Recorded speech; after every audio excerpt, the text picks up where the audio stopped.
అన్న మీరు ఈరోజు ఎందుకు ధర్నా చేస్తున్నా అన్న? ఈరోజు రాష్ట్రంలో బడుగు బలహీన వర్గాలకు అందరికీ తెలిసిందే, సుప్రీంకోర్టు ఎంతో బాధకరమైన నిర్ణయం తీసుకునింది.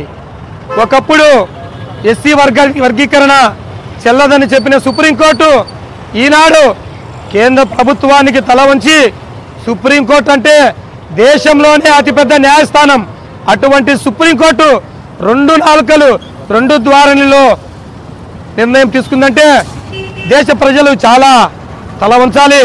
మేము సుప్రీంకోర్టు కానీ కేంద్ర ప్రభుత్వానికి కానీ విన్నవించుకుంటున్నాం.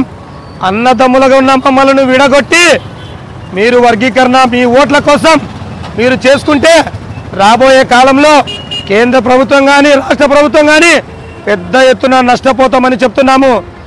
పోయిన ప్రభుత్వానికి చెప్పాము, మళ్ళీ మీకు కూడా విన్నవించుకుంటున్నాము. అన్నదమ్ములుగా ఉన్న మా మధ్య చిచ్చు పెట్టి మా మీద రాజకీయం చేయాలని చూస్తే ఒప్పుకోం.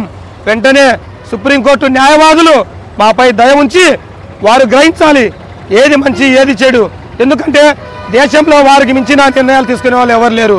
కాబట్టి ఈరోజు భారతదేశం మొత్తంలో మేము రాష్ట్ర మహానాడు రామాజీ మాన్యల్ రాష్ట్ర అధ్యక్షునిగా తాళ్లపాక వినోద్ కుమార్ డిమాండ్ చేస్తున్నాడు. మా డిమాండ్లను రాష్ట్ర ప్రభుత్వము వెంటనే తీర్చాలి. లేదంటే ఈ ఉద్యమాన్ని ఇంకా ఉధృతం చేసి 6 నిమిషాలు కృషి చేస్తామని సెలవు తీసుకుంటున్నాను. జై భీమ్, జై డాక్టర్ బిఆర్ అంబేద్కర్.